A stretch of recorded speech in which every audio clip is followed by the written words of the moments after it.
Good morning. My name is Carol Rosen. In 1974, after being a sixth grade school teacher, I was introduced to the late Dr. Wernher von Braun, in the U.S., the father of rocketry.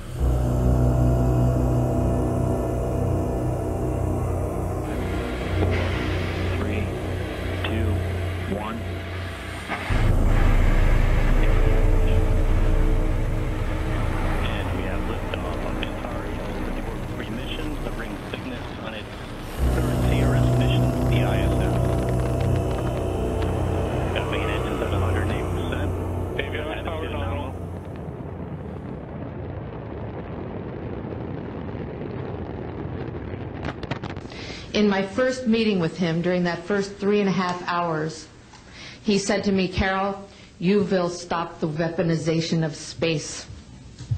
And I said, you know, teachers don't stop until June. He said, "No, you have to understand, this is February, and we have to prevent the weaponization of space because there is a lie being told to everyone that the weaponization of space is now first being based upon the evil empire, the Russians.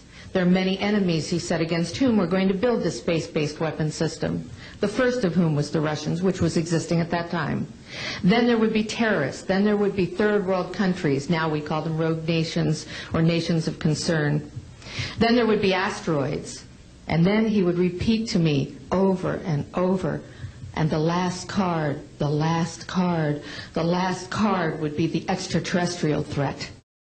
Lou Elizondo, former intelligence officer with Department of Defense, said that one of his higher-ups told him to stop investigating this topic because they already knew what it was.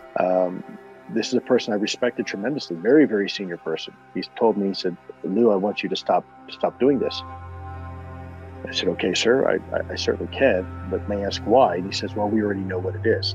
Now, at that moment, I honestly thought maybe it was our own technology. I was running up against some super uber secret SAP, and you know, they were telling me to stop. And I said, "Okay, sir, so it's ours?" And he said, "No, that's not what I'm saying." And he said, he asked me point blank, "Have you read your Bible lately?" And I wasn't quite sure where he was going with that. And I said, "Well, sir, I think I know what it says. Where are you going with this?" And he said, "Well, then you would know that these things are demonic, and we should not be pursuing them." Yeah, and he wasn't kidding. That's exactly how he felt.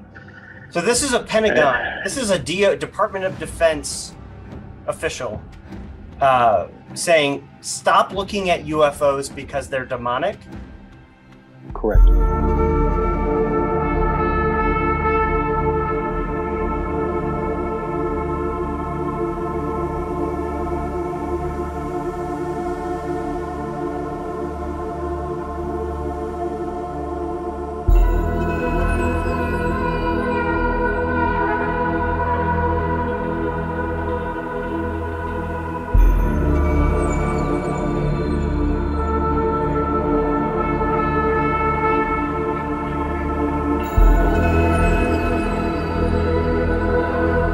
Serge Monast, who exposed the Blue Beam project, had many interesting and intriguing ideas of what this Blue Beam would be.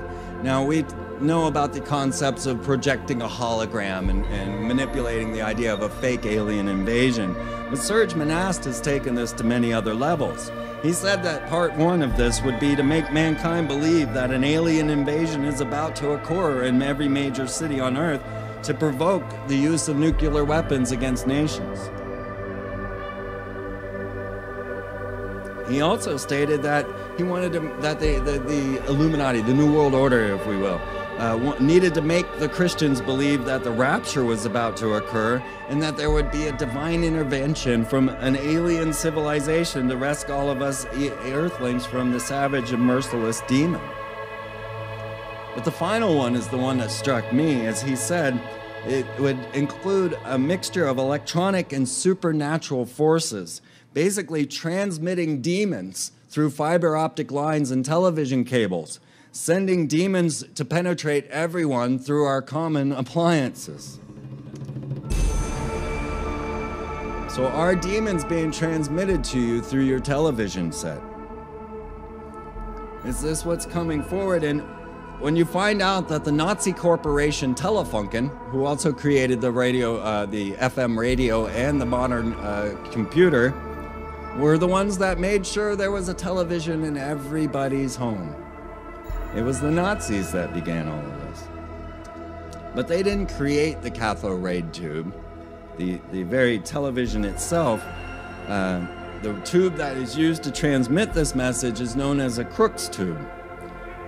And Crookes was actually a member of a secret society known as the Golden Dawn.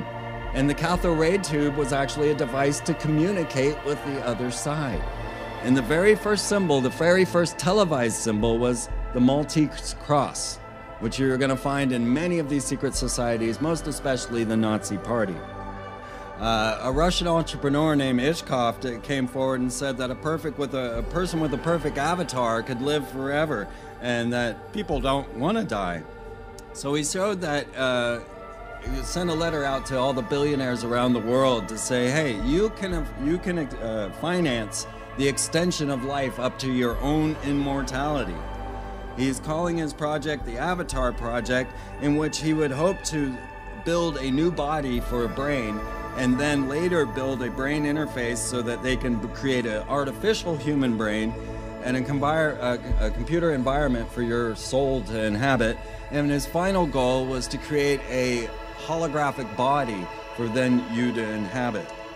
Corona relief bill the president signed last month to disclose what they know about UFOs within 180 days. U.S. intelligence agencies have less than 6 months to disclose what they know about UFOs. It's all part of the coronavirus relief deal President Trump signed back in December. When he signed the massive $2 trillion COVID relief and government funding bill last month, he triggered a countdown for U.S. intelligence agencies to tell Congress what they know about UFOs. So far, any military that's been on the news has said that these crafts are not ours and they're not theirs, so they must be someone else's. We don't have it, they don't have it. Who's operating these vehicles? If it's not ours and it's not theirs, well, then it's someone or something else. So the question is, are they from another world or another dimension? The History Channel is propagating that these beings are from another world. Could mainstream scientists be discovering the home worlds of extraterrestrial visitors? For ancient astronaut theorists, the answer is a resounding yes. The big revelation will not be, do they look like us, but we look like them, because we are their offspring.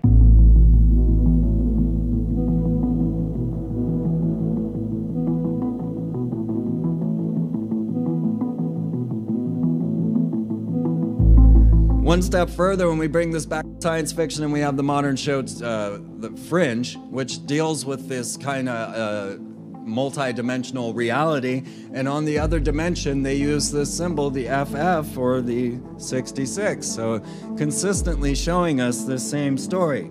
As they start to build these new world capitals or pre-planned cities, the Nazis came over in Project Paperclip, met up with Walt Disney, and began programming our youth.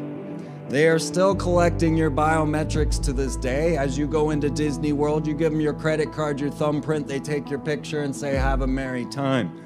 They are still databasing everything you do. But Wernher von Braun came forward saying that there was a plan for the weaponization of space and that they would use the Red Scare, terrorism, then asteroids and aliens to scare us into weaponizing space. He then told his assistant Carol Rosen to say that the message he kept giving was that we must prevent the weaponization of space. You will stop the weaponization of space. Because if we do not, we will never know the truth of who we are, who we were as a human species in the universes. And he constantly referred to the multiverse and the universes. Of course, he was an SS officer that came over to start NASA. In May of 2009, I put together this artwork, and it showed Barack Obama as Akhenaten with an asteroid hurtling towards his head. Well, in December Many months later, they announced there was an asteroid hurtling towards planet Earth to destroy all life, and it was called Apophis, which is the Satan of Akhenaten's religion. So all of a sudden, everything I was looking at was coming true. And this has boiled up into becoming our United States Space Force. China has a space lab. We have a space lab. The Columbia Endeavor for the discovery of Atlantis, our NASA space shuttle system, was shut down and militarized for the rise of Elon Musk's SpaceX. Now, have a look at what we call the SpaceX Dragon, is the name of his capsule, which is launched on a Falcon vehicle, which is the sign of Horus, using Merlin engines. The Jesuit astronomer named as Consul Magno. He was the head of the Vatican Observatory and also the lead curator of the Pope's meteor collection. He came forward just recently saying that he would baptize E.T. no matter how many tentacles he had.